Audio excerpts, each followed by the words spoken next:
It began on a quiet evening while I was casually scrolling through social media.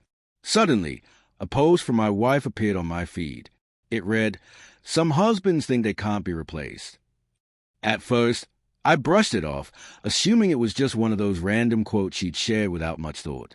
But then I noticed the comments.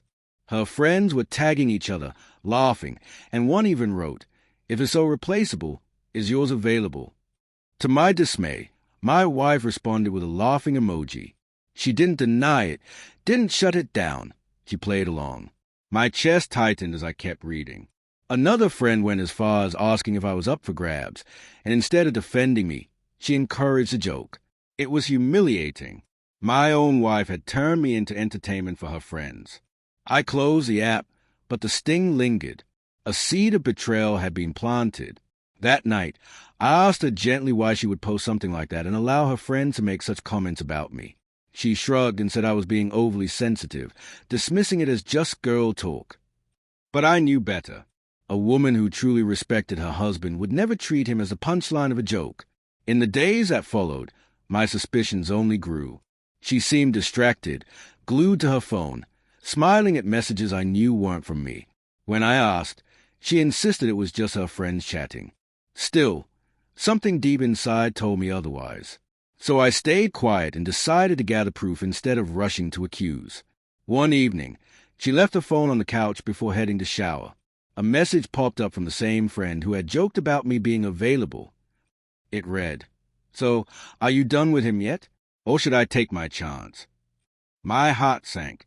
It wasn't just playful banter anymore. It was a conversation they were entertaining. I took screenshots of everything. Posts, comments, messages. My hands trembled, but my mind was steady. I finally accepted the truth. I was married to someone who no longer valued me. Someone who saw me as disposable. The next morning, I didn't yell, argue, or fight. Instead, I calmly visited a lawyer. After showing the evidence, I was told I had more than enough grounds to file for divorce. The path forward was clear. That evening, when I got home, she noticed I was unusually quiet. Smirking, she asked if I was still sulking over that silly post. I met her gaze and told her it wasn't silly. It was a final blow to our marriage. She laughed at first, assuming I was bluffing. But when I handed her the divorce papers, her smile froze. Shock replaced her confidence. She begged to know if I was serious, and I told her plainly I had no desire to remain with someone who mocked me in front of her friends, who made me the subject of their ridicule. She tried to downplay it, calling it harmless fun. But respect, once broken, cannot be patched with excuses. For the first time, she realized the weight of her actions. The woman who once thought she held all control, who assumed I would tolerate her game forever, was now the one pleading. She cried, promised to delete the post, and begged for forgiveness. But it was too late. A post could be erased, but my dignity could not be restored by her regret. Her friends, the very ones who mocked me, messaged her in panic when they heard the news. They told her she had gone too far, that no man would stay after being humiliated that way. But by then, I was already packing my bags, ready to start over without her.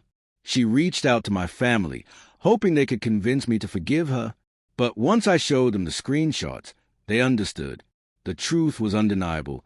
She had destroyed our marriage with her own choices. On the day we signed the divorce papers, she sat across from me in tears. Between sobs, she admitted she never believed I would actually leave, that she thought I loved her too much to walk away. I looked at her calmly and said, "You mistook my love for weakness. You thought I couldn't be replaced. But in the end, it's you who lost what can never be replaced, my trust." And with that, I walked away. My heart was heavy, but at the same time, free. Divorce wasn't the end. It was the beginning of a life where I would no longer allow myself to be mocked or diminished by the one person who was supposed to stand by me. She thought I could be replaced. But in the end, she was the one left behind, realizing too late that respect in a marriage is worth far more than fleeting jokes, likes, and comments on a screen.